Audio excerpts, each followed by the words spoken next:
everyone! Hello, everyone. I can't believe you guys got it wrong. I know, right? Guys, does this sound like Project Sakai? Like, come on. To be fair, yeah, I don't usually play that kind of music on my stream. Oh, really? Yeah, I play more chill down music on my stream. But when I go to the gym, I go hard. I try to listen to more hard stuff. But I don't listen to that at all. So, like, the fact that they all voted me, I'm like, hello? You guys just got docked 10 parasocial points.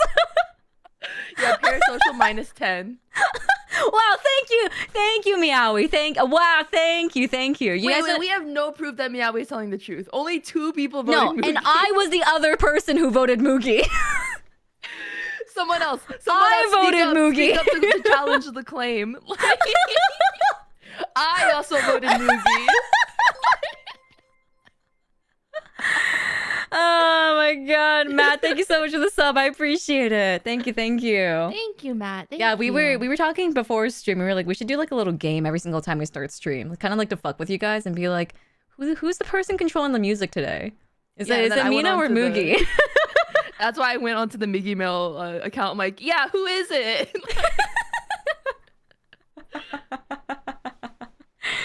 But yes, hello everyone. Hope you guys are doing well. Welcome in. Let me do the intro. We totally forgot about the intro. Hello everyone. I'm Mugi. And I'm Mina. And we're Migi Mail, a podcast made by 2 friends that discuss the vast world of content creation. And today we're talking about commissioning culture. I'm so sorry I hiccuped in the middle of that. It's okay. I can cut it out. Awesome. I just had a thought while you were saying the introduction. Like, what if we were like, when I say and I'm Mina, and together we went, and we're Migi Mail. That's gonna lag. Do you think we could time it though? Like us personally. Mina, why are you giving me more work? I already edited the Migi Mail podcast. We don't have to do it. Mina's giving me more work. We don't have to do it. I'm being slaved over here. I'm just saying, I think it'd be cute if we were like, and we're Migi Mail. And then it could be a bit that we're always off, like a little off. That's a terrible bit. I think that's a great bit. But you know what's even greater bit? Commissioning culture. But yeah, so me and Mina thought it'd be cool to talk about this today because over the past, I want to say honestly the past few months, it just keeps like coming up in like little bursts of like bubbles. But like every few weeks, the same discourse just like resurfaces. Yeah. With the same people talking. Side eye. Side eye. But yeah, I'm not gonna say the name. it's the discourse of commissioning culture. Because recently there's been a lot of people, namely a lot of clients, who've been standing up and being like, we don't want to have delays anymore. If you can't finish a commission, we should get refunded, right? Mm-hmm. And a lot of artists have taken this in a very extremist point of view and taken offense to it. And so we were like, okay, let's talk about it. What's going on here? Yeah, because Mugi has experience being like the commissionee. I am the commissionee, yes. The commissionee. And I have extensive experience being the commissioner.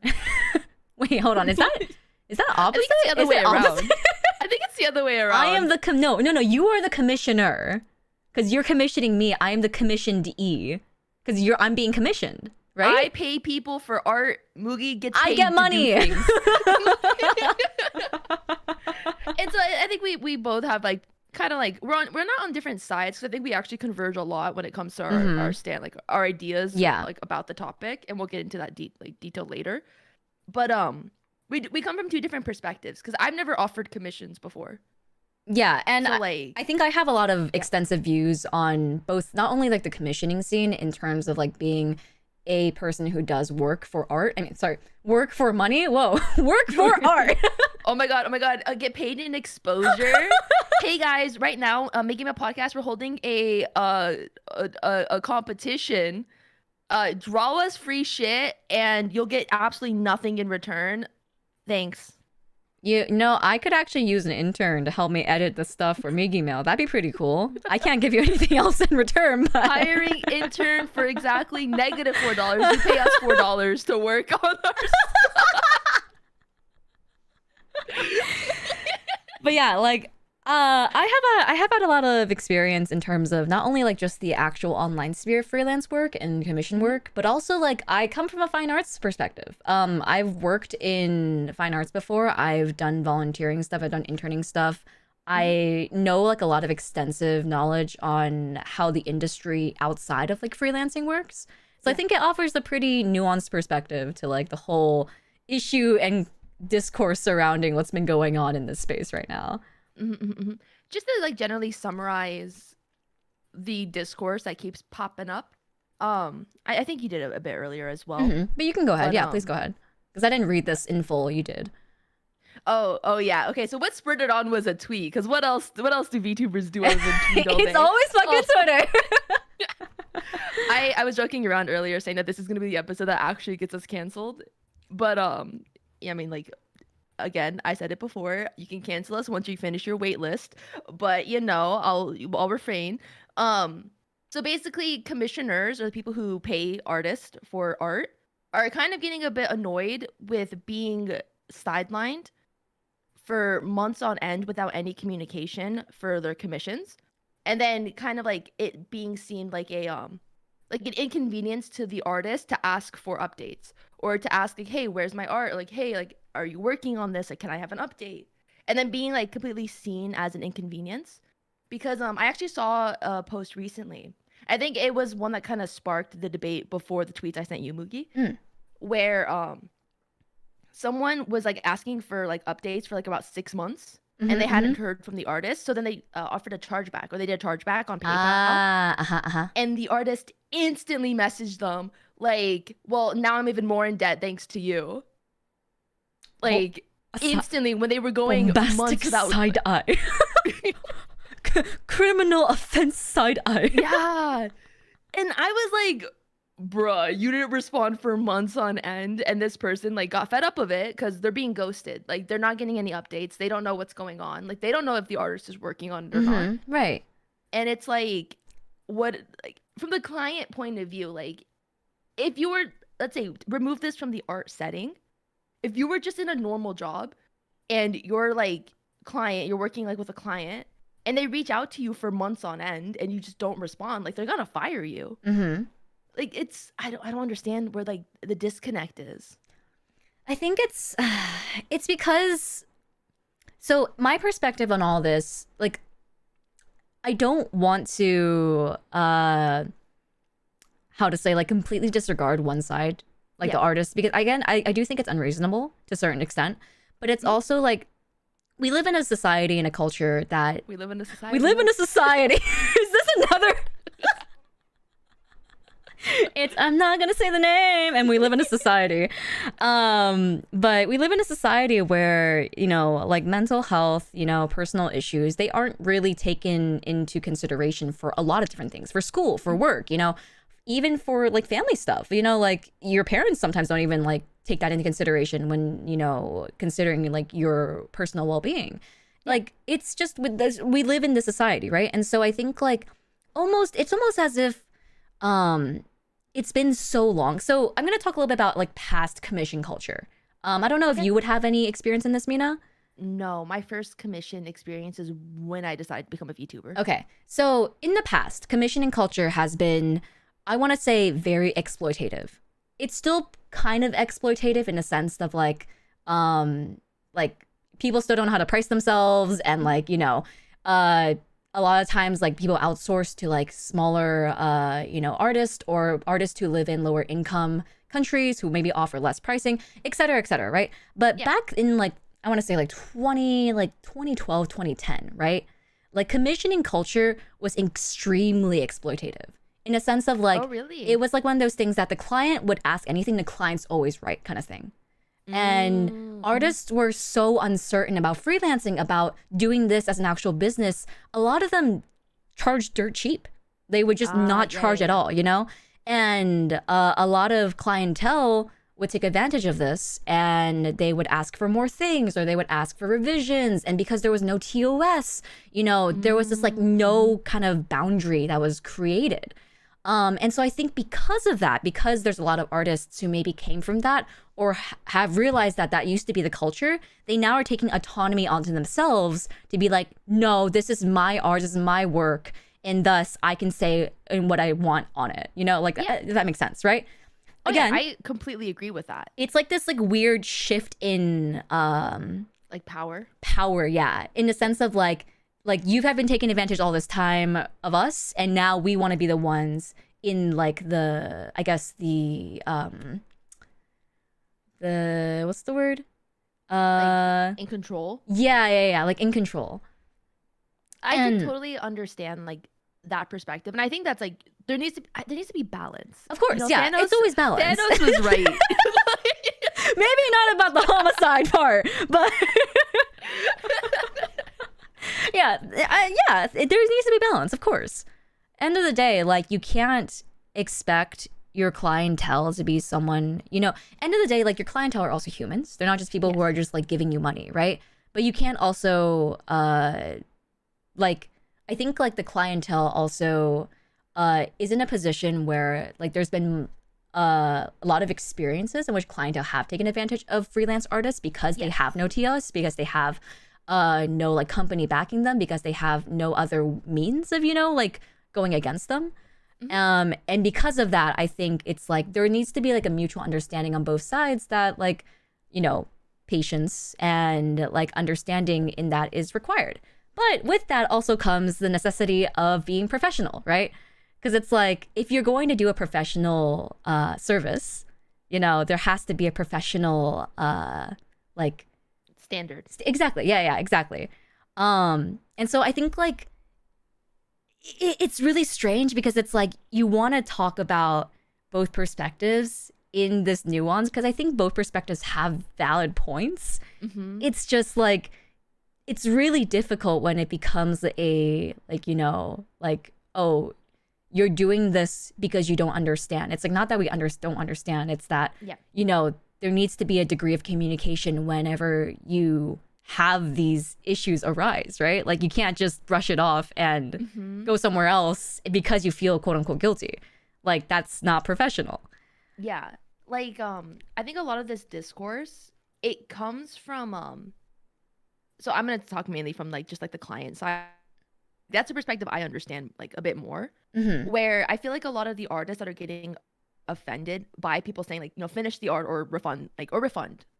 And I think a lot of the people who are getting offended are just kind of being intentionally obtuse about like the actual point and the actual issues on hand, where it's not like this isn't for the people who are dealing with clients that ask for updates every single day. These are for people who have been patient and have been waiting for like months on end and have still gotten like no response or anything from any like of the artists that they're commissioning. Like I know like both of us have cases where I'm going on 2 years, you're going on 3 years. Yeah, buddy. For like a $60 commission. Where it's just like the person like flat out disappeared. Like that's a scam at the end of the day. It's a scam. Yeah, like, absolutely. It's a scam. But it almost feels like it's taboo to even call people out like that's a scam because all the other artists, I don't want to say that maybe they're projecting a little bit or maybe they partake in some of those practices. I don't know. I don't really commission Twitter artists very often where like that's not the point. Like the point is a lack of communication. If it takes you a year, it takes you a year, but communicate with your client when they ask for updates like, hey, what like I got this commission at this time, like on this day. Let's say they ordered it in January and you told me by like May it'd be done. And let's say you go through some life shit and like, you know, life happens and nothing is, you know, you never know when you need more time. But the artist just goes AWOL and they don't respond to the client at all.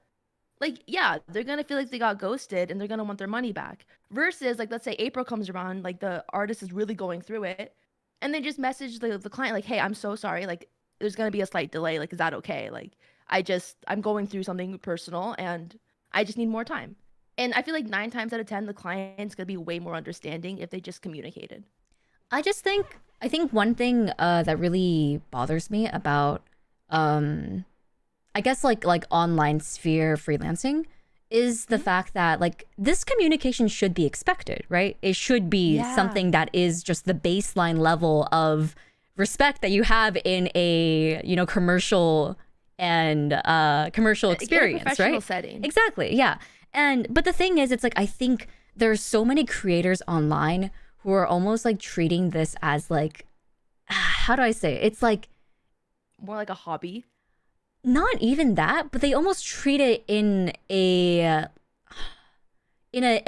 like degree of seriousness that like doesn't match like professional work because of the fact that there's no consequence. Yeah. And I think that's the big issue. Yeah, I think that's the big issue. It's because there's this whole like nuance of this is a casual commission, you know, like I'm getting this because I want it. It's a luxury thing. But then also like because that's taken so casually, the person who actually works on the piece also takes it casually and doesn't give it the effort that it deserves when it should be given the effort of professional work, right? Yes. But I think that's the issue. It's because like think about like a corporation commission someone, right? If a corporation I think commissioned any one of these people, like I think like the contract would be signed first of all, right? Contract would be signed. There would be an official deadline. There'd be like weekly checkups probably for like, progress work and whatnot. And then the final piece would be delivered, right? In the specific file formats that they would want it. But when you're just commissioning an artist on Twitter, you DM them, You just message them. You send them an email. Yeah. And then you tell them what they want. Hard. And it's just a verbal contract. And there's nothing else, Like there's literally nothing bounding them. And I know like with PayPal, you only have 6 months to file a chargeback if you don't hear back from them. And like, most times artists need more time. Yeah. And it's like almost like it's completely based off of trust when it's like, because it's all personal. It's interpersonal like business. And it's just like, I don't know, it's so easy for both sides to take advantage of the other, where I also feel like a lot of artists have been hurt before by clients. Like I've heard at least like 4 horror stories from every artist friend of like nightmare clients. But it like also like I don't know. It's hard. It's really difficult. Communication is just like the most important thing. But I also think communication is just a very important thing in general to have between like especially professional settings. Because, whenever it involves money, because it's like that's not especially money. Yeah, when that's not just small shit. It's not just like a fucking like oh hoo hoo hee hee our trade of fan characters. Like it's money. This is real money that I made. Like. Yeah, and no, and then when I've seen like some discourse go around where some artists are like, well, we need the money like to pay our rent and like all of that. But I'm like, okay, what about the clients who are giving you that money? Who are expecting a service back in response to that? I think another thing suddenly like that's not real money. Another thing is that like art itself is a luxury, right? And if you're providing a service that's a luxury, like for a lot of artists on Twitter who just do anime art and don't do anything else, that's a luxury piece. Like you're not gonna ever need anime art. Like graphic design, you need it for branding. Like you need it for visual commercials or like stuff like that, right? There's like other things that are pertinent to that thing, but like if you're getting a fan art of a character, it's I don't know, man, I need it. Okay, maybe you need it. My mental health is riding on it. I need it. I've actually never commissioned fan art before. I've commissioned like of my character, but not of like pre-established characters. I don't think I've ever commissioned fan art either. But I know there's a lot of people who do. I think that's like that's the thing I'm trying to get at. It's like there is a market for it, but the thing is that market's luxury. And if you're relying on like this market specifically for your rent and you're taking on more work than you can promise and you still can't make rent, maybe it's time to consider doing something supplemental. Yeah, because it's like consistent. It's not even this isn't me even like just trying to be mean and being like, oh, get a job, like, because I think freelancing is a really promising thing, especially with the rise of YouTubing, especially with the like the boom of like creative work online. There's people who like have jobs literally just doing coding for streamers, doing like graphics, doing stuff like that. They have made jobs out of this. Like there's nothing wrong with freelancing, but if it's not working for you, then maybe it's time to consider getting something to supplement it, like. Yeah, like I don't think every person should offer up commissions because you have to be your own boss. And I don't think every person can be their own boss. some people need like an outside figure to kind of like manage them to make sure they're on track. Like sometimes just having that structure of like someone telling you what to do for your day job just really helps. Like some people just stay on track in what they have to do. And like I think with like the current age of the internet as well, it's kind of glorified side hustles and glorified having to make money off of like any hobby that you like personally have.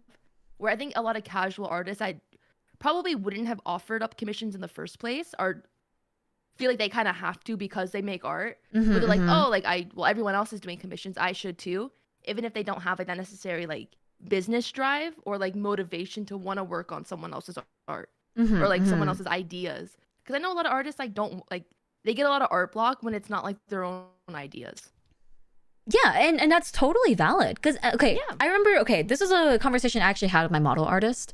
But we had a bit of an issue because it was like I had a lot of revisions I wanted to make, and I felt like I was in the right to make those revisions because like they hadn't responded to me in over a year. You know, they gave me no progress updates. Very bad communication. And so I speak from existence from experience because I have the same model artist. Yeah, I didn't hear from them for over a year, like in progress wise. And partially the reason why was because I was on waitlist. But then that waitlist, the original waitlist time I was promised was delayed another like 4 months. And so I felt like I was in the right to make, you know, revisions and ask for revisions because it was like, I'm paying a good amount of money for this. I have been waiting very patiently for when they were, you know, free and opened up to work on my commission. I think I have the right to ask for revisions, right? But it almost felt like every single time I asked for revisions, it was just re-asking the same things that I had originally asked for. Yeah. Because they just did not read my original prompt and give me what I want. And at that point, it's not even revisions anymore. It's just, I wasn't listened to. You know, I didn't get what I had asked for. And that's an issue. But I remember something distinctly they said that really like put me on edge. And they basically said something along the lines of, it feels like you don't like me for my style, but you're only using me for my technique.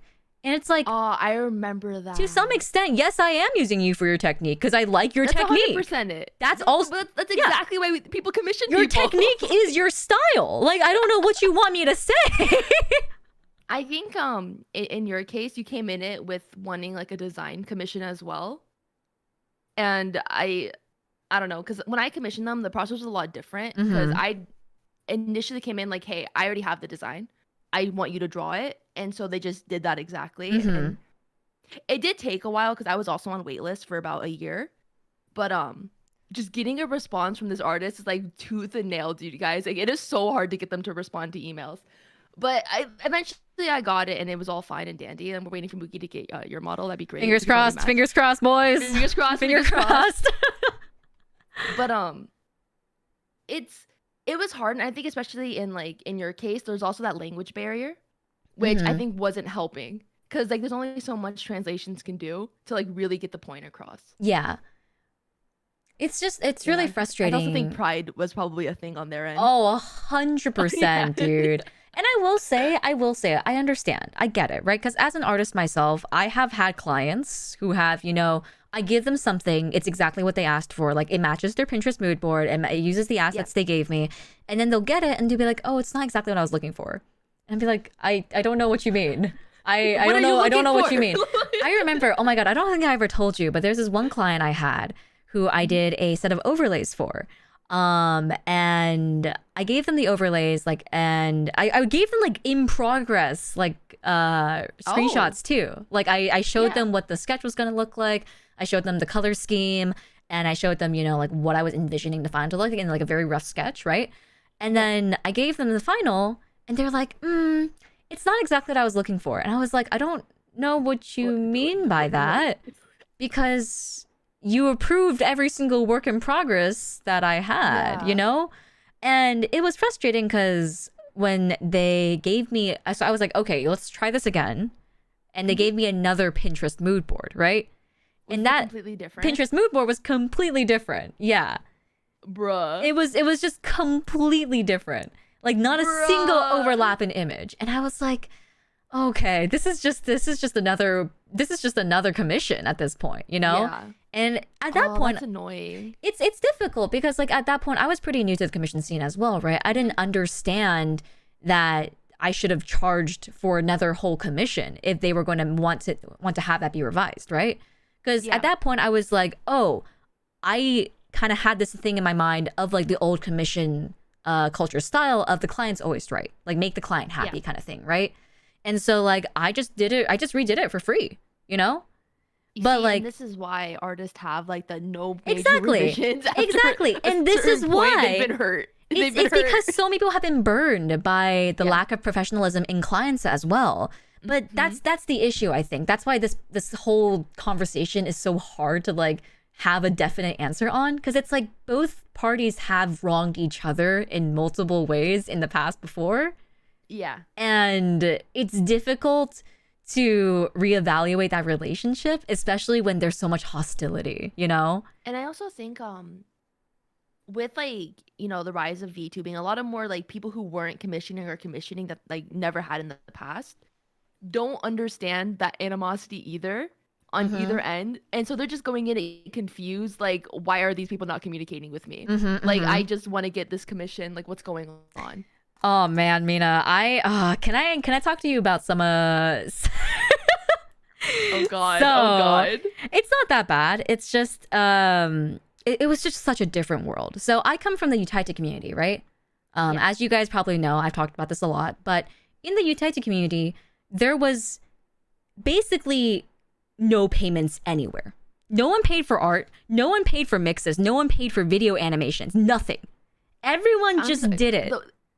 I'm sorry, every time you talk about the Utaita community, I'm just like imagining like the wild, wild west. Everyone's like walking around with cowboy hats and they go into like a booth and they're like, you want to battle? No, dude, it really fucking was though. Like, oh my god, I remember.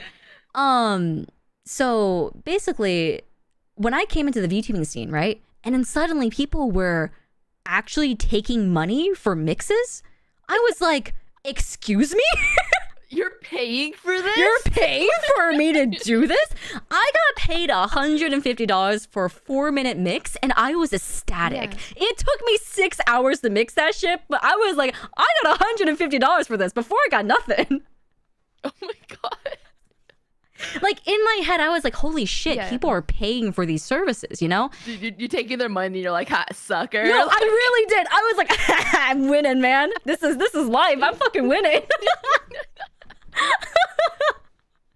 But like I think that's the big difference in like people who like came from that scene and versus like the VTubing scene. VTubers are so willing to pay for these things, and they're so willing to give their artists like the benefit of the doubt. They're so willing to, you know, be accommodating to our artists. Back then, dude, I had this one girl who like asked me to do a mix for her like friends. So okay, oh god, we have to backtrack a little bit for this. Oh god. So back in VTuber culture, not VTuber, sorry, Utaite culture, people would do these things called birthday choruses, which would literally be like you basically get a bunch of friends together and you sing a song for a friend and you mix it, you get a cute video and it's like dedicated to them and stuff like that, right? Oh, that's so cute. It's really cute, yeah. But I was enlisted. I was enlisted. I was not hired. I was not paid for this shit. I was enlisted to do a mix for a birthday chorus. And originally it was 2 people. It was just going to be a duet. And then it became 6. What? I had to mix 6 tracks. That shit took me 2 days to finish. Like 2 full working days. Like I worked on it like from day to night. And after it was done, she was like, oh, you didn't add in the harmonies, so can you do that? And I was like, no. No. I'm tired. But it's so crazy because back then, right? The whole thing was that like the commissioner is always right kind of thing, right? But they weren't even paying you. They weren't exactly. even the commissioner. That's the thing though. It's this idea that like the client or the person you're doing the work for needs to be satisfied. Yeah. And the clients back then, I think because of the fact that they weren't paying, there was almost this like weird reverse psychology of even more entitledness because they weren't paying. I will say, people who get free art are the most entitled people on earth. Like people who win giveaways. Yeah. Holy shit. The entitlement from that commission versus people who pay like for a full commission, it's so different. That's why like I'm saying that you really like this like Twitter sphere online freelancing culture. It's so far removed from anything professional. And I feel like we're only just starting to make way to like the like slowly inching towards the like idea of professionalism within the sphere, which is why there's so much like hostility within parties, because people have been burned before due to the lack of professionalism, right? But it's also like you can't take that burn and then be unprofessional in turn because like you were hurt. Of course, yeah, absolutely, absolutely. And I think some artists need to like understand that, and some clients need to be taught that as well, where it's like, hey, man, listen, like don't ask for updates every hour, like be kind, like don't try to switch up the entire commission because like you had a sudden change in mood like after the final sketch got approved. Yeah. It's just, this is why I skeb. Honestly, I personally, I think that should be an adopted, it should be an adopted method, like an adopted procedure. Not in the sense of like no communication, like skeb, you can't communicate with your artist, right? But in the sense of like, I do wish skeb. I have some issues with skeb. There were some things I wish they would change, but yeah, for like the most part, I think that method works really well. Yeah, well, what I'm saying is more so like the idea of you send in a request. If the person wants that request, they can take it. If they don't want it, they can reject it. And then there's a 60-day period in which they can work on it. If they don't finish they can it, actually up the period if they want. Oh, really? It goes up to like 120 days. Oh, I didn't know that. Yeah, the artist can set. No, the artist can set whatever time that they want the deadline to be. But regardless, I think it's like the idea that you set amount of time that you can promise the client that you'll get it in or you'll get a refund, you know? Yes. I think that's fair. Because at the end of the day, perfect. Like as much as like I do get disappointed if an artist like doesn't end up finishing my commission, especially if it's an artist I really like, right? I'm not, it's not the end of the world. You know, it's like I get my money back, we're all good. At the end of the day, they had issues. If there was something going on in their life, I can understand that. And I still get my money back. It's whatever, right? Even though I waited, 120 days for it, I still feel a little bit bummed out. But it's not a scam, you know? It's not a scam. It's not a scam. I'm hurt, but I didn't get scammed. Exactly. But this idea of like almost guilt tripping your client and like making them feel bad for you. Yes. That's where it kind of becomes muddied water. Yeah. Because it's almost like some people want to be treated professionally, but also want the benefit of the doubt of being an individual. Where it's like, no. You got to pick one or the other, sweetie. You can't have both. Where it's like, you're either going to be full professional business mode, like when you're dealing with clients, or like you just do it completely casually. And like you have to have that up front.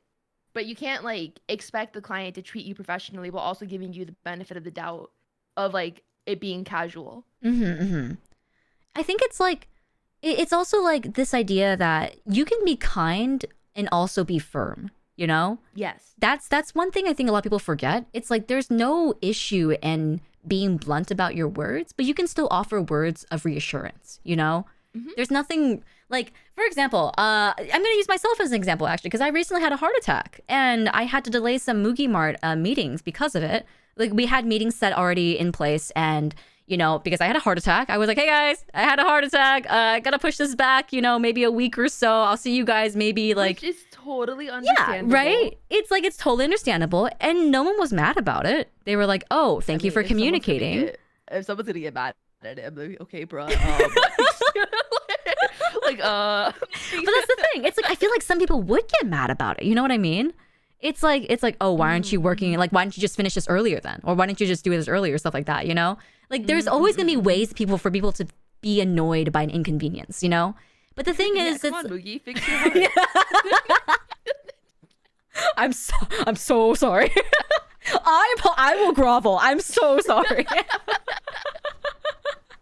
But like what I'm saying is like there's some messy people out there, and there will be clients who will try to find an excuse for your inconvenience, And like, but the thing is, it's like when I when I messaged everyone on Mugi Mart, I was like, hey guys, had a heart attack. I'm in a hospital. You know, I won't be able to get to the people who I promised I would meet with this week. So we'll reschedule the meeting for another time once I'm better, right?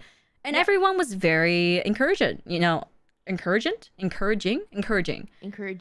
Everyone was very encouraging. Like they were like, oh, don't worry, get better. Like it's not a big issue. But the reason why I think is also one, I didn't leave the meetings till last minute. Like this was meetings for drops in like 3 months.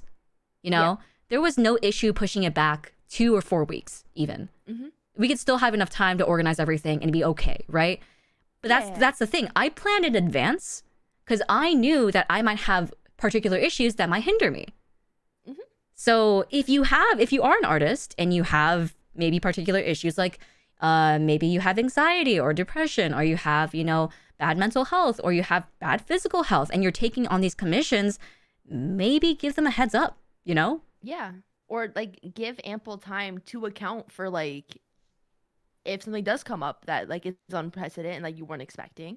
Give yourself like that leeway time. And like if let's say you go through like a commission period and like nothing pops up, then you just finish it early. Yeah, exactly. And it's like, of course, you can't always be like, you know, oh, but we could never predict this, right? But if you know that you're someone who has these issues or may be prone to these issues, you know, there's nothing wrong with planning in advance, or even just telling your commissioner that, you know, like, hey, I might have these issues in the future, just a heads up. It might be delayed because of this, but I promise I'll get to it when I can, you know? Yeah.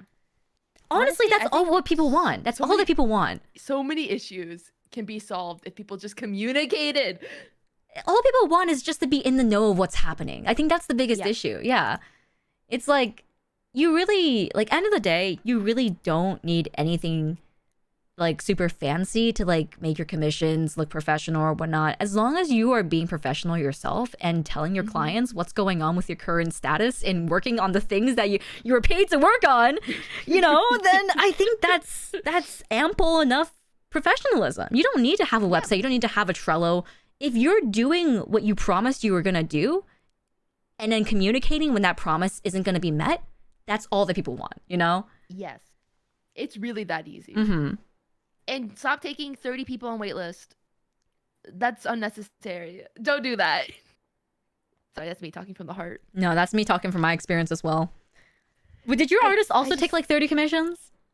Yeah. And then it was like a year had gone by. I still hadn't heard a word from them. And then I saw that they opened up commissions again. I'm like, yo, wait, where's my commission? Like, you're opening again, but I didn't get mine back yet. I remember it was the same for me. I haven't heard of them since, so I don't know what happened to them. It was the same for me. Dude, the last message I sent was ... hello. It was August of last year. Oh god. I just sent him another message like, hey, it's been like almost 2 years now. What's going on? Hello? Hello? Please? Hello? 2 question marks. You should add another ellipses. Add like 6 ... Just keep it going. Yeah, just keep it going. Make it longer and longer.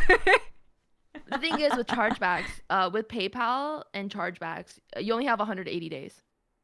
Right? Yeah. Yeah. And even with a chargeback, like the thing with this would honestly leeway so well into cancel culture.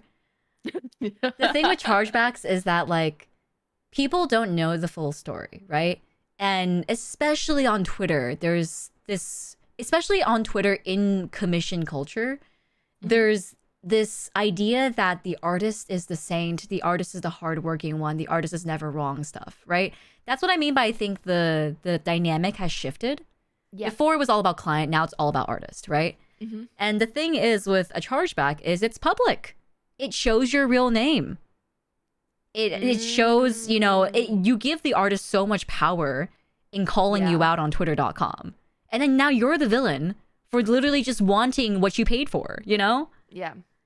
It's really difficult, which is why I think it's just we should follow the scub. We should follow the scub process. If you okay, but can I just say it's also so telling when an artist doesn't communicate, but the moment you you follow a chargeback, they respond immediately. Yeah. It's so telling. I've personally never had to file a chargeback. I simply forget about things, and so like honestly, I could be missing commissions I don't remember. I, if I'm being totally honest, it's very possible. I know I have a commission. They did some gifts for you as well. I just like I'll get it when I get it, I guess. Wait, what? You know the gift commissions that you got a while ago? They're really cute. Oh, yeah. Yeah, I commissioned the same person. I think it was in I think it was in January. It could have been December. I don't remember when That's I a little gave bit them money. concerning.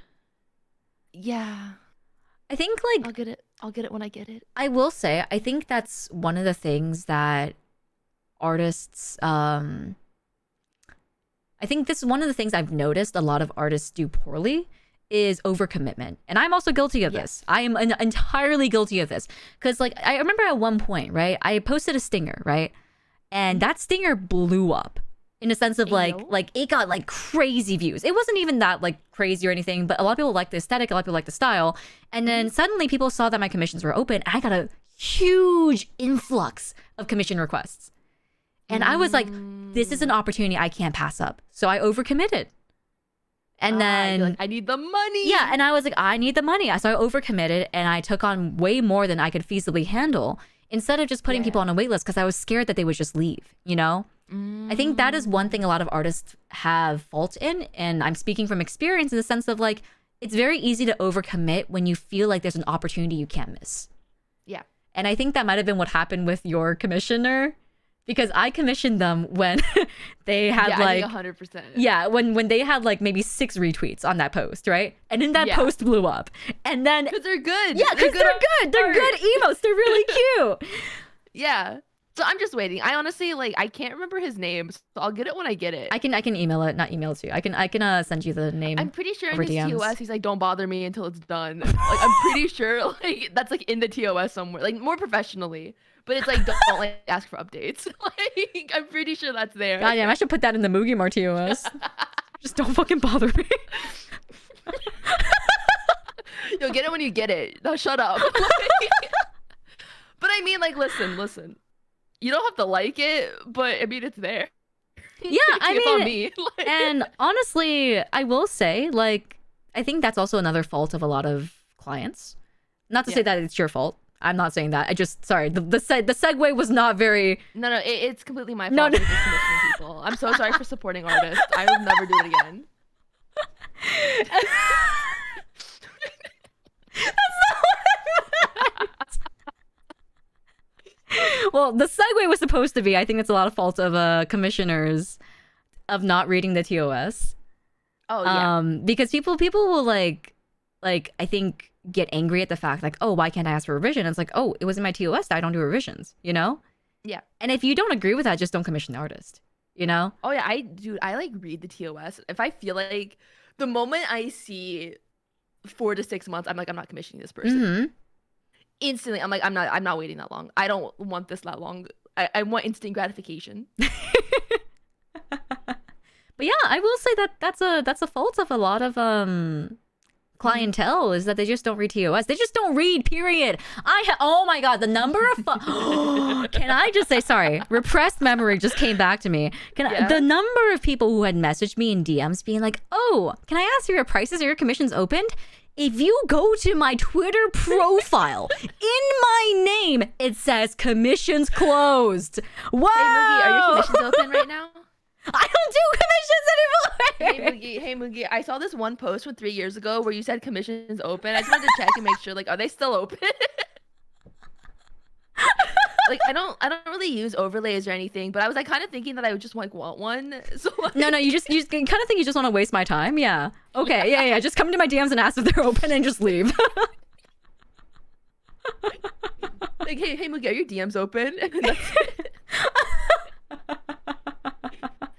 Yeah, you can't stop me if I can't read. Oh man. But yeah, man. It's a good time for intermission. Yeah, let's do intermission. Oh wait, I see. Okay. Leah Michelle. I love the Leah Michelle face. Oh, my hand's just in your face. Hold on, I can get rid of it. Don't worry, I got you. Thanks, man. Appreciate it. Thank you. I'll do a finger heart instead. Do you have There the you questions go. up? I have it up. Okay. Hey guys, go ask questions. I just got it up.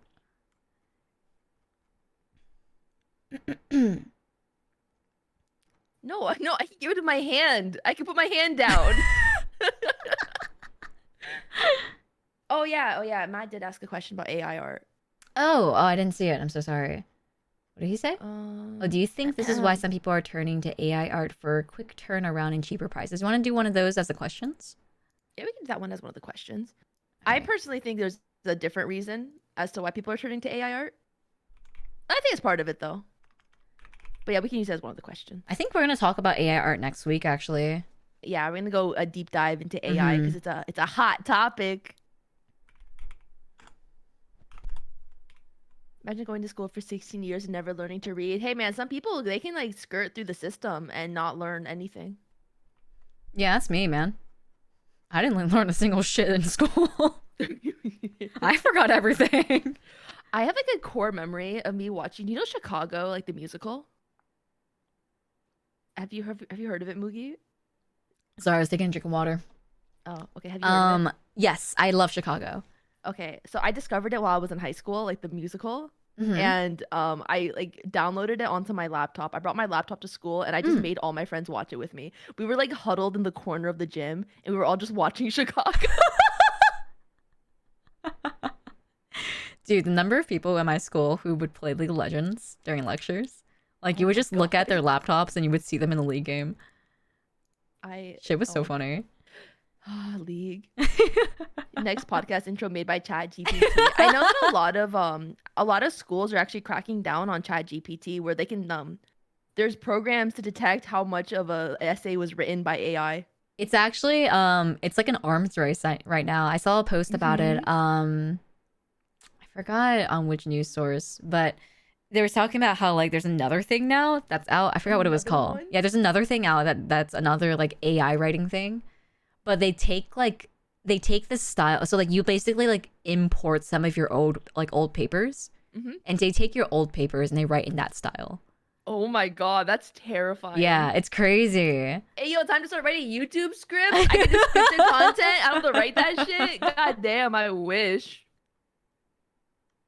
But yeah, I would hate to be a student nowadays. Also, I'm terrified for like future professions. Like imagine like your doctor got through all of like med school with ChatGPT and like they have to work on people. I'd be a little scared. I think it's just like there's just so many like I really think there should be laws surrounding media that's made with AI. Yeah. It's just like it's so it's just so unnerving now that people can do deepfakes of voices and pictures alike, right? It's like what if you could just make propaganda or like fake news? Dude, I saw like this image of Trump getting arrested. And I was like, oh shit, he got arrested. And then I looked right under it and it was like it's AI? This was AI generated. No! But like Twitter had to like specify that That's this is an crazy. AI generated art. But like at a glance, I was like, oh shit. But then it wasn't real. I'm like, I got. That's the scariest part, dude. Cause like I feel like at some point, I was having this conversation with I forgot who, I think it might have been actually with my chat. But it's like the idea that the people who are going to be in power, who have the access to like use these AI things, like in like so say they release a law or something, right? Like a law that basically like every AI created medium has to be watermarked or encrypted in a certain way that shows that it's AI, right?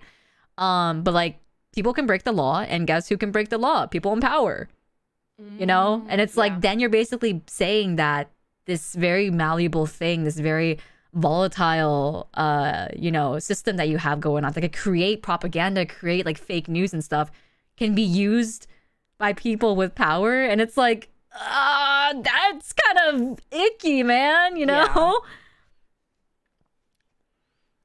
It's crazy. I fear for the future. I think the AI discussion next week is going to be very interesting, though. I think there's a lot of nuance to it. I don't think AI inherently is like the worst thing on earth. I think the applications in which it's being used is kind of weird. It's just easily exploitable. Yeah. But it's a tool, and I think it'll get integrated correctly, hopefully, going forward. Who knows? Fingers crossed. I mean, I'm losing my job because of AI. And look, there's a bot. Whoa, AI! Whoa! Holy shit, man. They're listening, man. They're fucking listening. They know, dude. They know. They're It's fucking amazing. listening. I mean, like, That timing was impeccable. It really was, because we don't get a lot of bots. No, we don't. It's crazy. Oh my god, thank you, Tessel, for Our first bot. Whoa. Javillas? You asked the question of what made me take on commissions if I wasn't paid. That was just the culture back then. It was also because I was young. Most of the people in the community were young. They weren't people who were doing this for a job. Mm-hmm. You know, they weren't people who had professional experience in this field. So a lot of people didn't feel like they were qualified in charging money. But we totally were. We were making professional level stuff, you know? But it's because of the fact that that was the social climate back then. You know, no one charged. And so if you charged, you were considered selfish.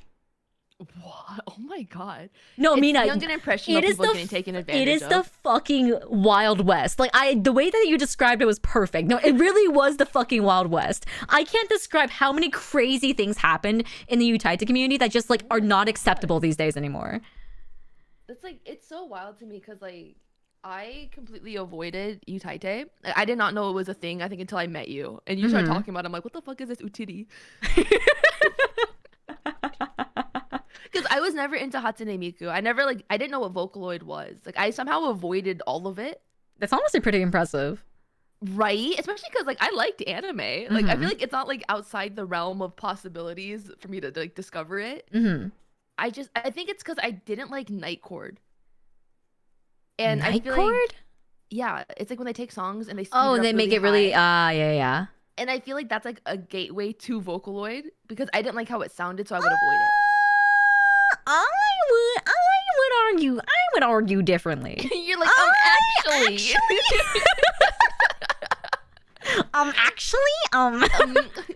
It's okay. Now I'm a Miku ride or die. I love that bitch. I love Miku, man.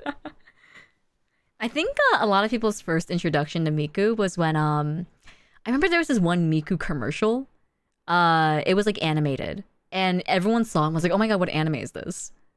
When did Miku come out? Miku came out in like 2010, I think. When was she popularized? Popularized I want to say 2012. 2012 was 2012 to 2014 was probably like the rising of Miku, and then like 2015, 2016 was like the height of Miku, I would say. Okay, I was in college. I was not on the internet in college. I had a very healthy college life. I was not on the internet at all. I have been chronically online. It's because I want to say 2011 to 2014 I was on Tumblr. I was never on Twitter until like VTuber Twitter. And so I was on Tumblr, but I was like on Glee Tumblr. I was on Game of Thrones. I was on like normie side Tumblr.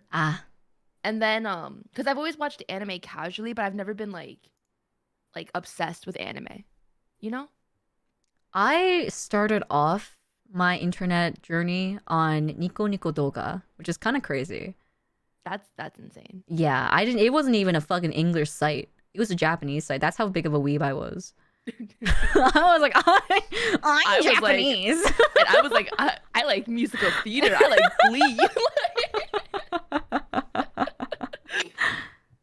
But yeah, I was chronically offline when I was in college. I spent a lot of time hanging out with friends, and then COVID happened, and I couldn't hang out with people anymore, and I went online. Yeah, I've been chronically online. I didn't start making friends, I want to say, like, in person until college. That was when I joined the cosplay community. I think college is really important for developing, like, interpersonal skills, and I think a lot of kids are missing that recently. Yeah, dude. Yeah, man. It really shows. It really fucking shows. That's another topic we talk about. Chronically online kids. Speaking from experience for me. iPad kids. Me just judging them.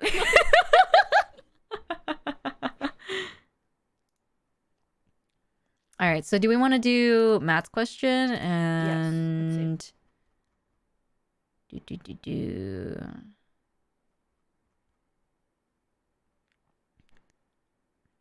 Oh, I want to save 32 for next week. Yeah, it's a good one for next week.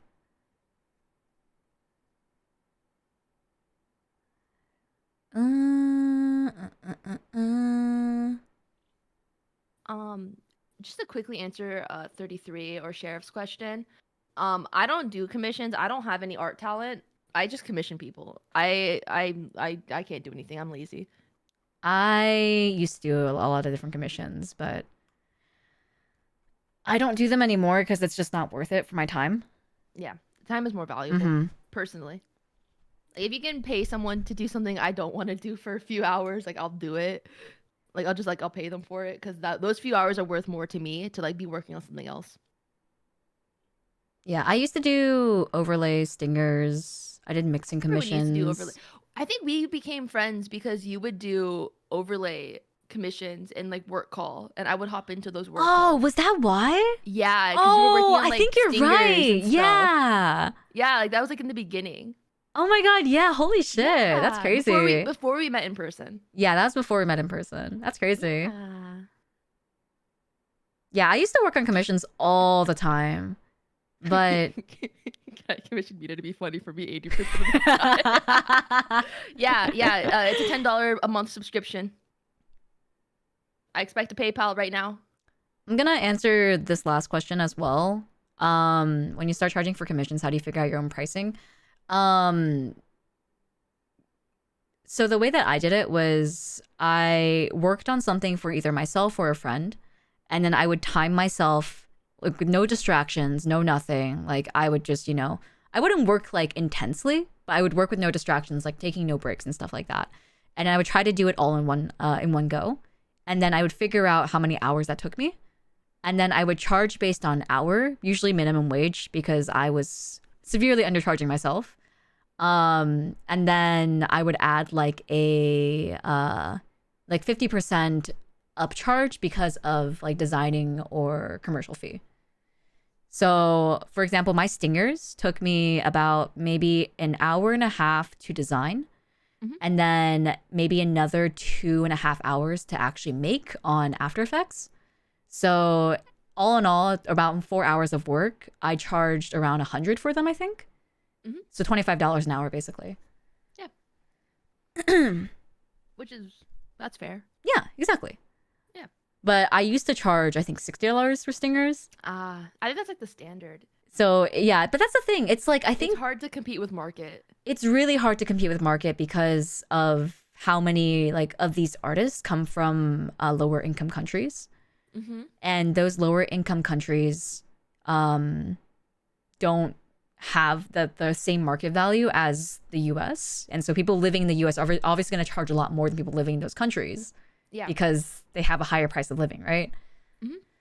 Yeah. And then it also makes it hard from the client point of view because, listen, sometimes you're not made of money, and sometimes sometimes you want to buy you want to buy cheap, yeah, you want to get solid. A good bang for your buck. So it's hard, but like also like know your worth, but also sometimes I don't want to spend $3,000 on something. I'm tired. It's really hard, and it's hard. I think honestly, end of the day, there's really no good solution for it, because it's understanding who the clientele are. Like, I'm not the clientele for someone who's charging like in the 4 digits. Like, I know I can't afford that, so it's like that's not for me. Someone will pay for it, but I'm not that person, and like that's okay. Like, I don't need to take personal offense to that, and they don't need to change their prices because obviously someone is commissioning them. But yeah, I cut you off. What were you saying? No, I was just thinking because like yes, but also like I think as a person who like is offering commissions, I guess, like trying to make this thing happen for a living. Yeah. I think you also need to think about accommodations, for your clientele.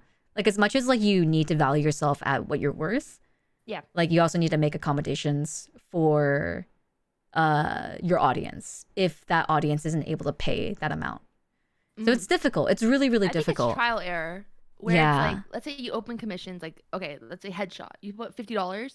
You get overwhelmed with asks. That's your sign. Raise your price. You up it 100. Not as many people, but still like a good amount. But it's a little overwhelming still. Up it again. 125, and it's like a manageable amount for you. I think that's perfect. And like that's like where your price should be, because like you're getting the same amount of money for less amount of work. Yeah. And so like that's kind of like I think like the sweet spot is like to find like where you're comfortable. And like where there's still clientele, but also like you're not undercharging. It's so hard though, because it's like sometimes the commissions you get are really all in waves. So it's like it's really hard to tell sometimes if like your price is too high or if it's just like a lull in the commissioning like the commissioning sphere right now and there's not a lot of people commissioning. I feel like right now we're in a lull. I think we're in a lull too, but that just might be me personally. Yeah, it also might just be me. I feel like for a while I was single-handedly funding all commissions. And then I got like tired of commissions. I think I got hurt too many times where I just wasn't getting art that I liked back. And I'm not gonna go complain to the artist. Like it's whatever, I paid for it, it's done. But it just like made me like not want to commission because I'm like, I don't like how this looks and I'm not getting things that I like. So I'm just gonna take a break. Yeah. Yeah, good old supply and demand. Economics course. You ready? Migi Mail economics edition. Economics. God, man. I could never do commissions. I can't work on things I'm not passionate about. So like if I like what if someone comes to me with an ugly design? I couldn't do it. Decline it. I couldn't do it. I couldn't do it. You could decline it. But I feel bad. But also like have a better design. Like I'm sorry. Like, you can decline it. There's nothing wrong with declining something. But I get so offended if I send a skeb in and they reject my request. I'm like, what's wrong with my design? It's beautiful. Listen, I don't know what to tell you. I don't know. It's a lose-lose situation. I understand this. But like one time I sent in a commission for this one artist. I had my eye on skeb. It was like I think it was like a $300 to $400 commission. I was excited for it. So I'm like, I'm gonna drop this money. I'm gonna get it. I sent it in and they reject it and my heart shattered. I was like, no, please, I've been waiting for this. It's like, I want this so badly. And they rejected it. I was like, I'm never getting this art. It was a sign to save your money. I know, but it hurt. I didn't want to save my money. I wanted to spend my money. It's fine. It's whatever. We live in a society, man. It is what it is. It is what it is. Hey, man, at least they didn't accept it and then not do it. Have you wait 120 days. I would cry. Dude, there was one time I had a commission. It was actually for my alerts. The time passed, but for some reason it didn't auto reject and I got it like an hour later. But like the deadline hit and it was over. But they still submitted it and I still got it. I was so confused. Wait, so you got your money? No. Back? But it was past the deadline. I wonder if they like have a grace period kind of thing. You know what I mean? I don't know, because normally like it's like within that minute, like it just auto you auto get your money back. Oh, really? Or, like, it auto cancels. Yeah, you get an email like, oh, your scab was not like delivered. I haven't gotten enough scabs to know. I've gotten a few where it just like was not met, and like they usually just send an email right away. But for some reason, like that one commission, like an hour later, I got it because I was so sad because it was like my alerts. So I was like, I need these like to debut. Like I don't have a backup plan. Or like okay, you know what really hurt me was the one commission I got for a mouse pad, and they just didn't give me what I wanted. Yeah, that was kind of sad. That hurt. Their next commission was what I wanted. I'm like, fuck you. I saw their next commission. I was like, I wanted this. Oh, why didn't you give me what I... Because in my case, like what I asked for was like their usual style. And for some reason, for mine specifically, they didn't draw on their usual style. They completely changed like their aesthetics for like the way that they do details. I don't know why they didn't do what I wanted. Like, it's your style. I wanted your style. Maybe like they thought like oh, like her character looked better in this way. No. Because I feel like a lot of artists, like they think they're doing a service in a sense of like, oh, like this character looks great in this way. I want to draw it in this way. Because I remember I was lurking on one of my other Skep request artists. And like a day after, not even a day after, I think a few days after, because I think they were swamped with requests. And they basically posted something along the lines of like, I don't think I'm going to be taking any more commissions in which I don't think fit my style. Yeah, because I think it's fair. I feel like I have to accommodate to the character or else it doesn't fit the way that it looks in my style. Mm. And they were saying like, oh yeah, I don't think I'm gonna take any more commissions that like border on the idea of like not tech wear. Because they were taking, I think they had a lot of fantasy requests because they did One Piece, like that was fantasy-esque. And everyone was like, I want it. God, people on Scab, it's like a herd mentality. You see one pretty art and everyone's like, I want it. Hey, that's our mentality about our fucking entire Discord group.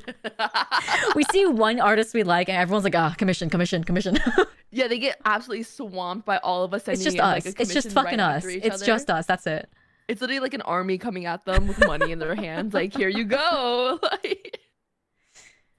All right, so we should pick another question. Yes. Guys, ask questions. Ask questions. We can maybe grab one from a previous. Mm-hmm. It might not be fully related, but that's okay. Yeah, that's fine.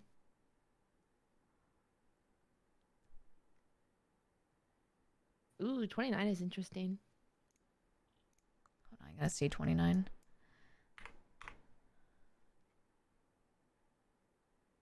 Ooh. Yeah, let's talk about that because I feel like we not to talk about like people who do donathons and subathons very often. Mm-hmm. Yeah, let's do that one. Let's Okay. do that one. Don't ask us what we ate today, guys. That's weird. That's parasocial. Stop it. I had pizza, if you really want to know. I had spaghetti and meatballs. Ooh.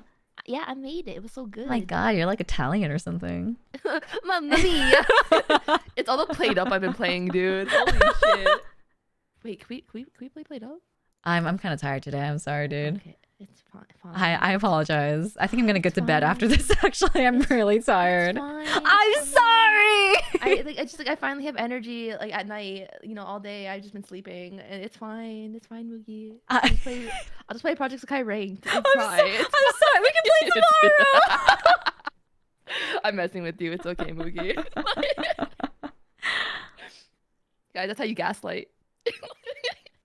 I will simply just suffer. I'll play Played Up and suffer.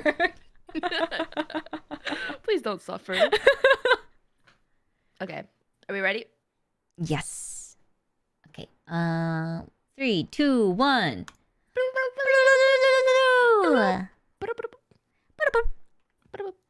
Okay. We're back, boys. We're and girls. back. And they thems. and girls. And they thems. and whatever you want to identify as. And your mom. And my mom.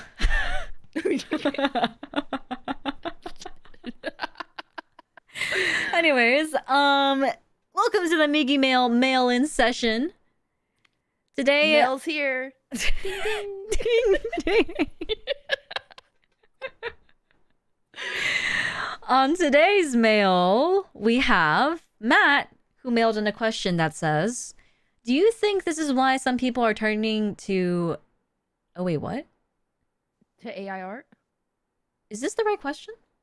No, he asked it in chat, not in the forum. Yeah, I know.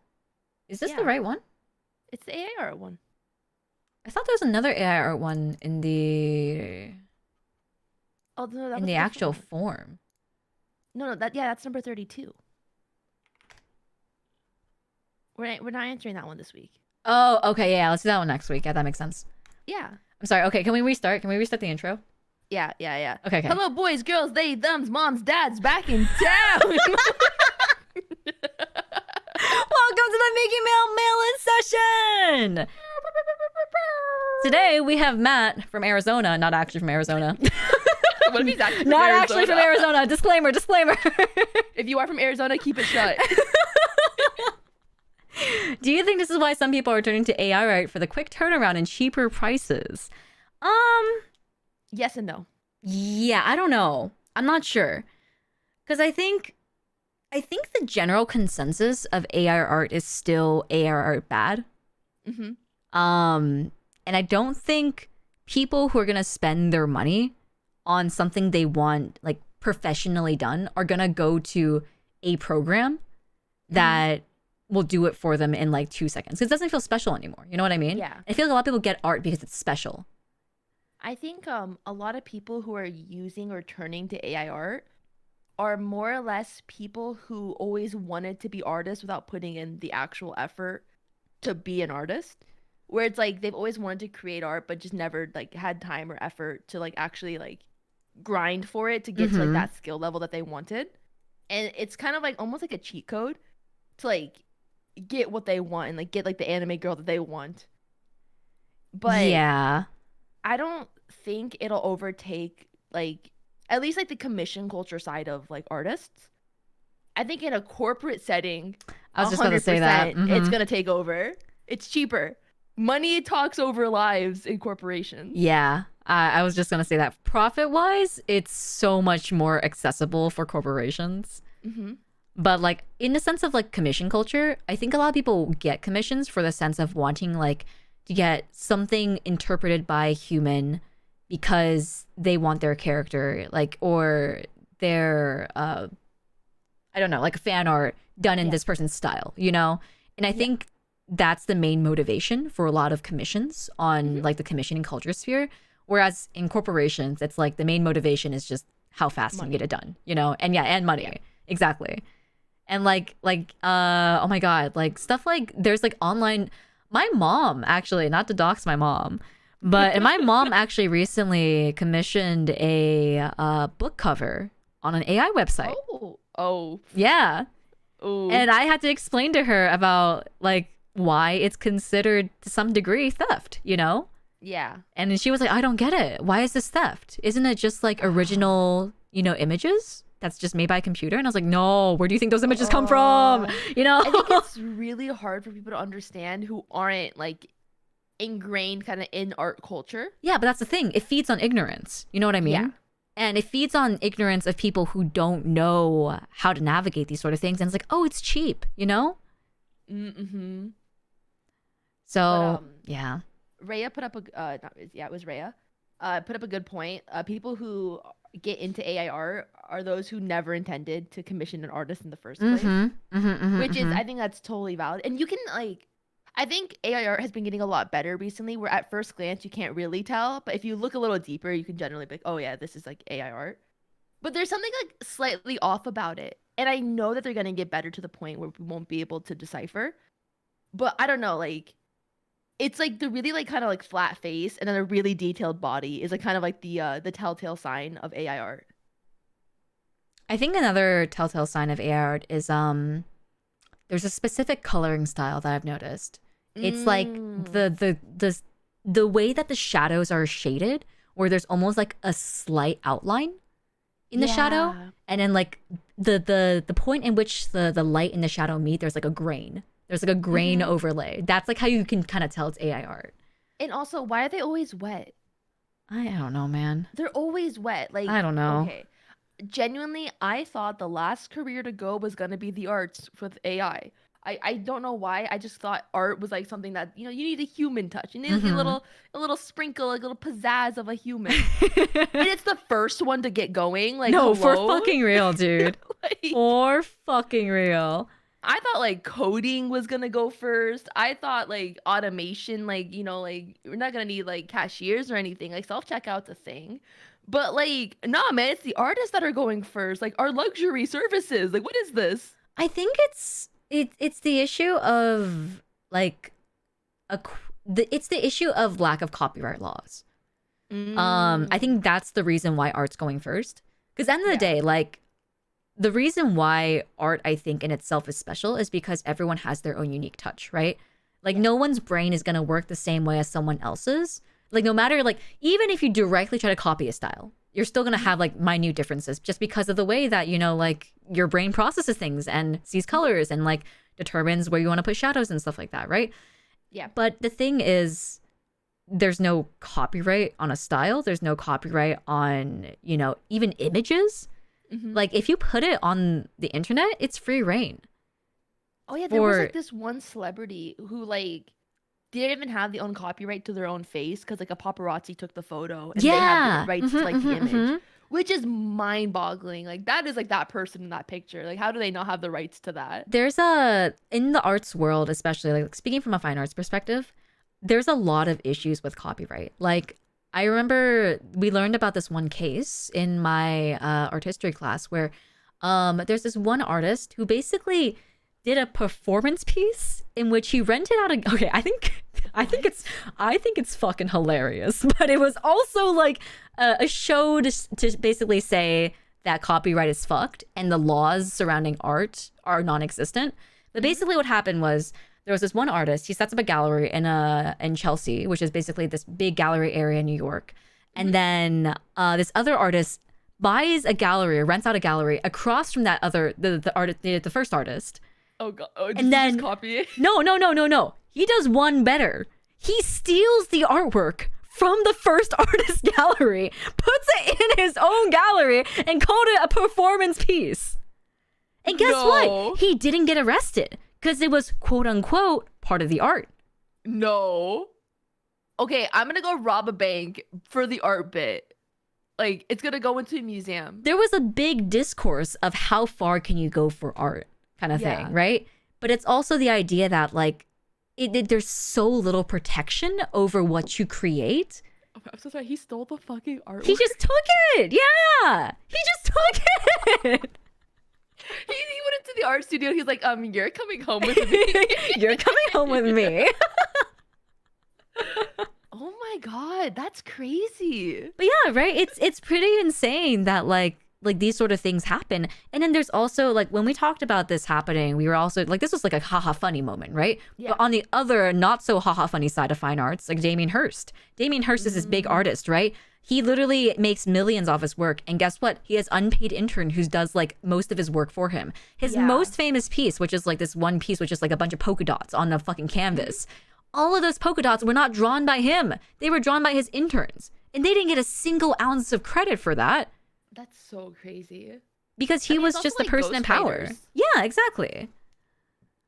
God, it really is just a big issue. Whoever has more money just fucks over everyone else. It really is. And the issue is within like, I think like, the issue is within the fine arts world, it segments all the way to commissioning culture as well. Because it's like, it's not just people in fine arts who are affected by the lack of copyright laws. It's also everyone else on the internet who does it for a hobby, who does it freelancing, you know, stuff like that. Because it's just like, no one in power wants to make these laws because then it would give them less power, you know? Guys, eat the parliament. Revolt! Revolt! Raise your pitchforks! Time to get our unpaid interns to start working. Hey guys, go cause a revolution for us, please. It's crazy, right? Oh my god, that's insane. But that's what I mean. The reason I think why AI art is so like prevalent and why it's the first thing to like basically take advantage of the medium itself is because there's no rules against it. It's like, I think with the idea of replacing human labor in a sense of like coding, right? There's liability. That's the thing. It's like, what if something happens with the code? Like, what if they work for cybersecurity and then something wrong goes on with cybersecurity with the code that this AI made? Then who do we blame? Who do we persecute, you know? Yeah, but with art, it's because it's a luxury. Exactly. They can afford, like, if mistakes happen, it's like whatever. God. It sucks, man. We live in a fucking society. Want to move to the next question? Yeah. Number 29 by NA. You did not put your question, so I'm going to assume the entire nation of North America submitted this question. There are some YouTube content creators I like because of their content, but they are constantly asking for follows, subs, and likes. At what point do you think it becomes really annoying? I think, okay, when it comes to YouTube specifically, like for the algorithm's sake, you do have to start every video like, hey guys, subscribe, hit that like button, comment down below. I think that's like the generic one, but if they go beyond that, like it's a little much. I think it's funny for the bit. I'm not gonna lie. Well, yeah, but like no, but it actually works. Like that's the problem. When you say, "Hey guys, remember to like hit that subscribe button," like I shit you not, as someone who posts on YouTube pretty regularly, the videos where you say it do better than the videos where you don't say it, and it's annoying. Like I don't want to say it, but it does better, and it's like unfortunate, but like that's just like how it is. But forgot what I was gonna say. But no, if we segue this into like, okay, let's say on Twitch, and people who are like actually like begging for like subs on Twitch, that's cringe, dude. I was watching this one video, and it was a TikTok streamer, and she she ended her stream because she's like, if everyone here just sent me $1, like I'd have enough money. And then she's like, you guys are too poor for me. And she just ended stream. Like,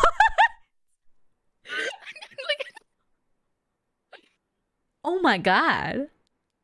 but honestly, that audacity, I respect it. Oh my Like, God. To be that, like, Okay, at that point, that has to be a bit, right? That has to be a bit. There's no way that's serious, right? It has to be a bit. I don't know, man. It didn't feel like a bit. It didn't feel like one. But like, I think it's fun sometimes, or I think it's really funny for the bit when you're like, oh guys, hey guys, ah ha ha ha, like subscribe please. But people who like consistently have donathons or consistently have subathons or consistently have like, oh, I'm behind on rent this month. Oh, I suddenly need to pay for things that I have to pay every single month, but this month it's too much. And it's like constantly having reasons to like kind of like shill out their community.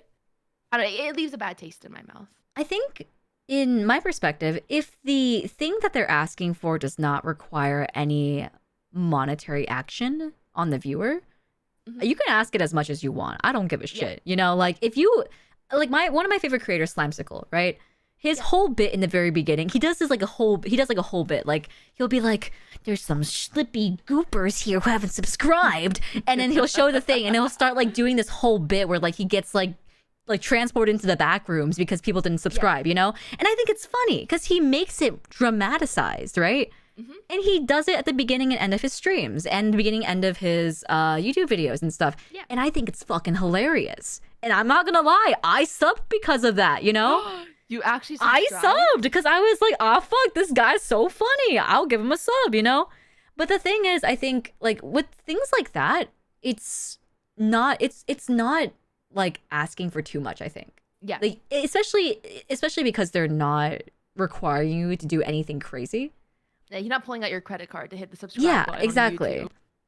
And like if you want, you know, followers and you want your viewers to follow because they enjoy the content, I don't think that's a bad reminder to give.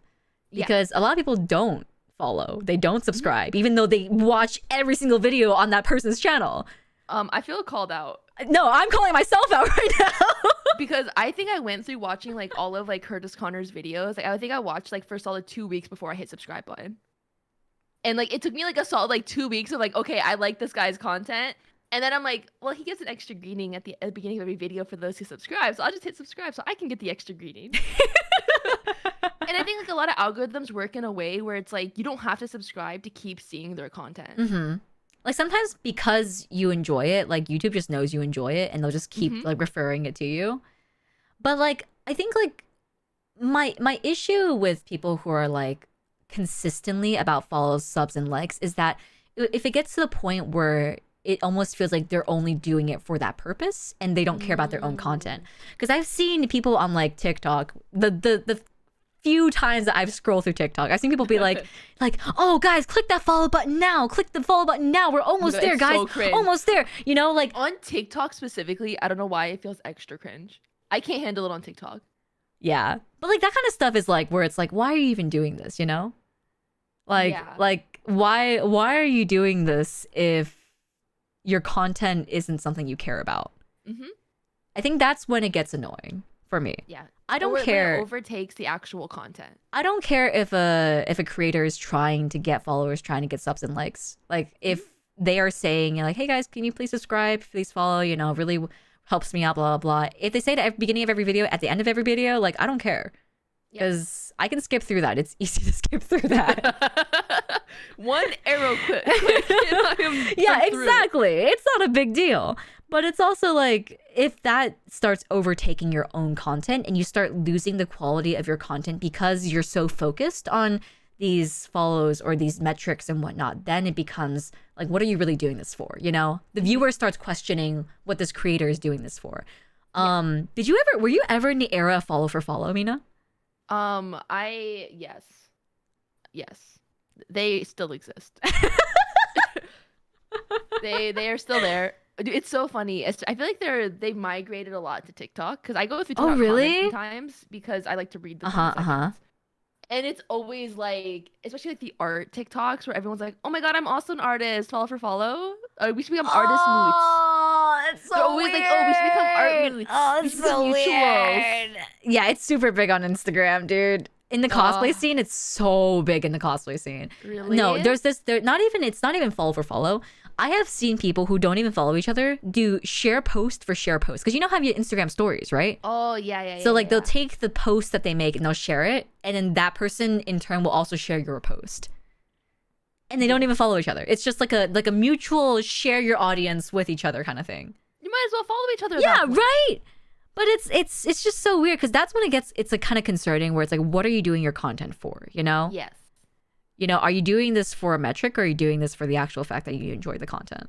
Mm-hmm. And I think it can be shown just like through the content itself. You can tell when there's love in content, when there's like not. And I think the viewers can also get that feeling as well. Yeah.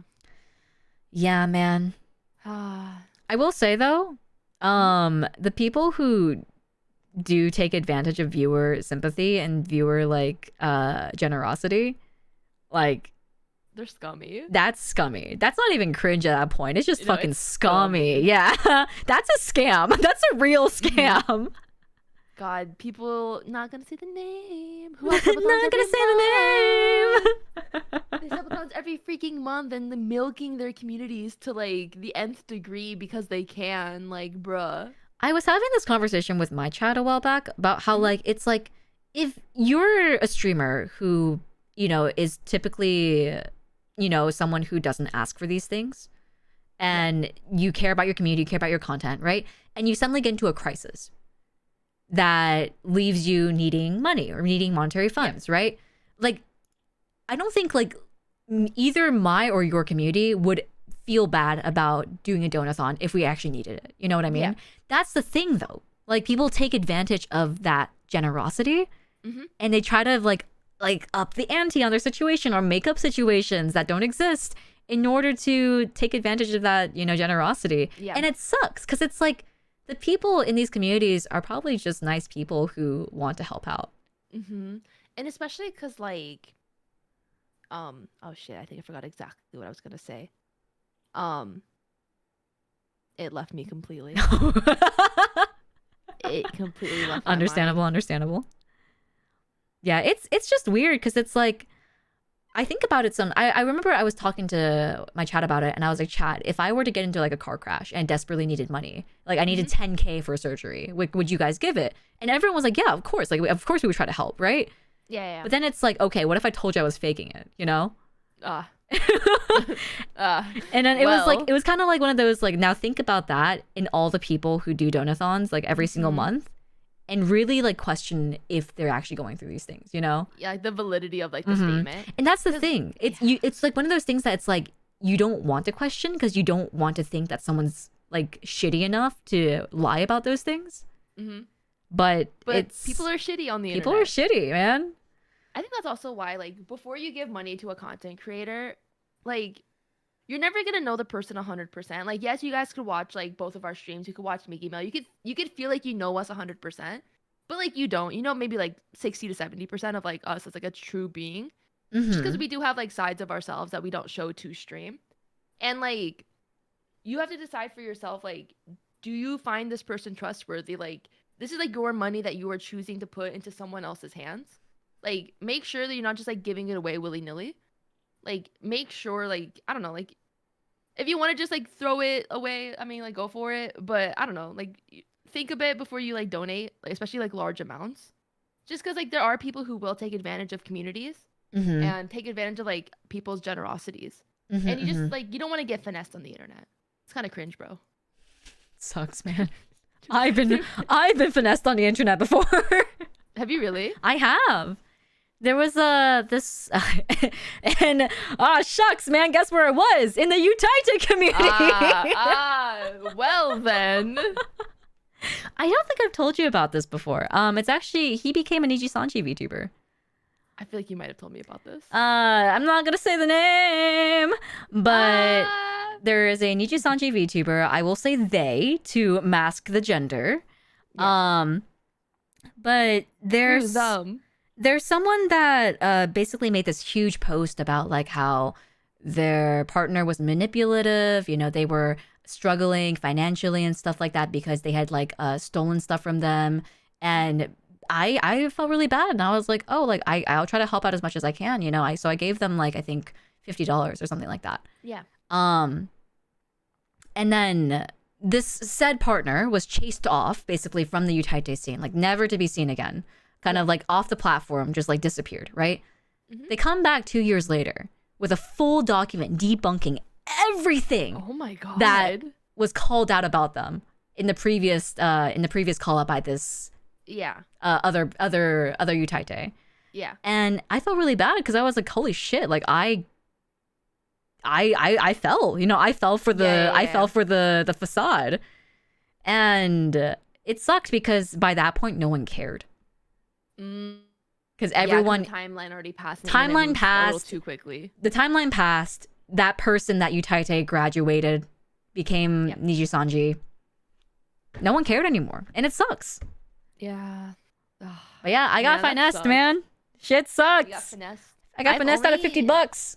I think I've only ever gifted to like close friends or like Bose. I've given Bose subs. I love Bose's content. But yeah, I haven't gotten finessed just yet. I've gotten finessed on art, but that's different. We love a good scam. Woo! Woo! Oh, man.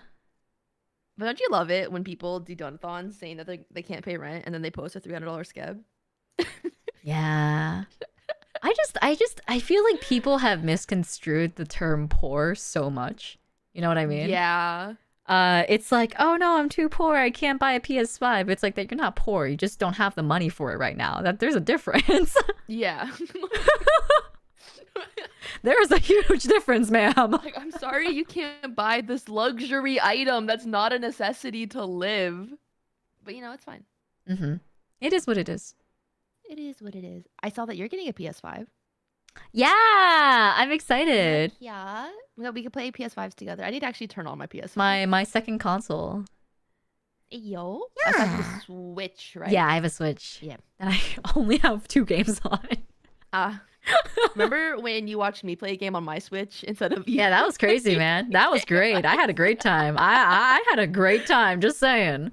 I feel like I actually use my Switch quite like often. Like more regularly than I don't turn on my PS5. I can't say that I do. I think I have franchises that are Nintendo exclusives that I really enjoy. Yeah, like yeah. And so I tend to like go hard on those. Or like I played Pokemon. Yeah. Or Fire Emblem. Yeah, I don't have an interest in any of those, sadly. You see, they're anime dating sims. That is what I live for. Oh my god, we were talking about this big tangent, but we were talking about this yesterday about like basically different fanfiction tropes that we like. I want to do a topic on that one. We should do that. We should really do that. But I am the fanfiction master. It was so funny. You called me out for reading fanfiction. I sent Mina a meme last night. I forgot what it said. But it was like after I got offline to go to sleep. Yeah, Mina went offline. She was gonna go to bed. You guys. And then I sent her a screenshot that said, "Babe, please sleep." And then the other like little chibi says, "I can't, babe. I have to read fanfic." And I was like, "This is you. This is fucking you." And then I was like, "How did you know?" And I sent Mugi a screenshot of the fanfiction I was currently reading at that moment. Like I was in bed reading it. I was like, "This shit was so funny." You know the worst part? I was rereading that fanfiction. I've already read it like 12 times. I love that. You're valid. Fic. You're valid. I have reread fanfics before. Yeah. I think I will say though, like I was just thinking when you were saying like, oh, I like Nintendo franchises. Like I think that's a big indicator of like the type of media that we both consume, like the different types of media we both consume. Yeah. Because like yesterday when we were talking, I was like Mina was saying like, oh, I like to read the fluffy shit, the happy stuff, and I was like, no, I want angst. Yeah, you're like, I want to be sad. I want to be fucking sad. Give me the fucking hurt. No, I'm like, if it's just hurt, no comfort, I'm not opening it. I'm not reading it. Like, there needs to be the comfort there. I need to be happy at the end of the story. Otherwise, I'm not gonna get invested. I like realism. Real life can be happy. Real life cannot be happy.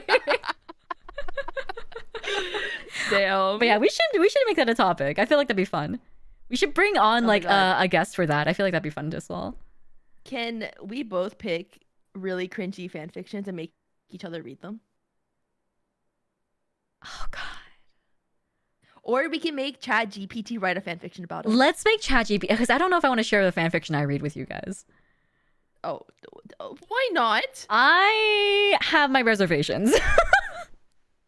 I tell you guys all the things I have my reservations, all right? I spare nothing with you guys. The things that I read may not be stream appropriate. Oh, I mean, like, same. Oh, you meant with stream, not with us, right? Like, yeah. No, I don't think I feel comfortable sharing it with you guys either, honestly. Oh, okay. Well, fuck me, am I right? Oh my god. If you guys asked me to send you some questionable fanfic, I would go searching for you. I would go find. I don't know, man. I feel like the stuff I read is a little. I don't know. I also, but no, Mugi, but I also read fucked up shit. I read fucked up shit. I have to maintain. What image? I have to maintain my image. Thank you. What image? You've shat in my toilet.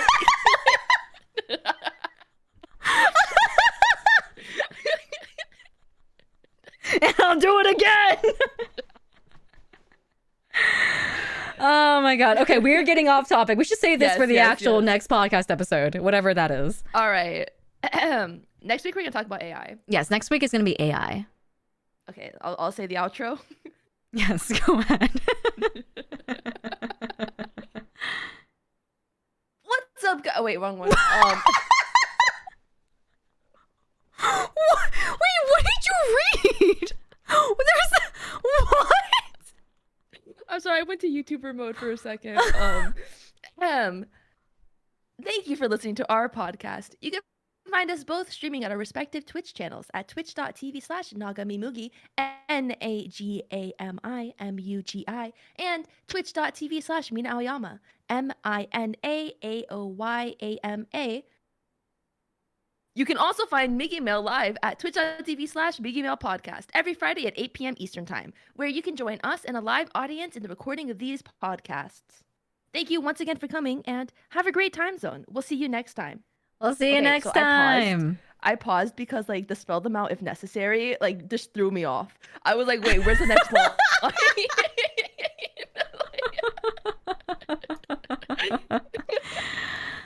Thank you guys so much. Should I get rid of that spell them out if necessary? Because we both know to spell them out. Here, we can just get rid of it. There we go. I like lost myself. I'm like, wait, where's the next line? Line read, please. All right, guys. Take care. See you guys next week. Bye-bye.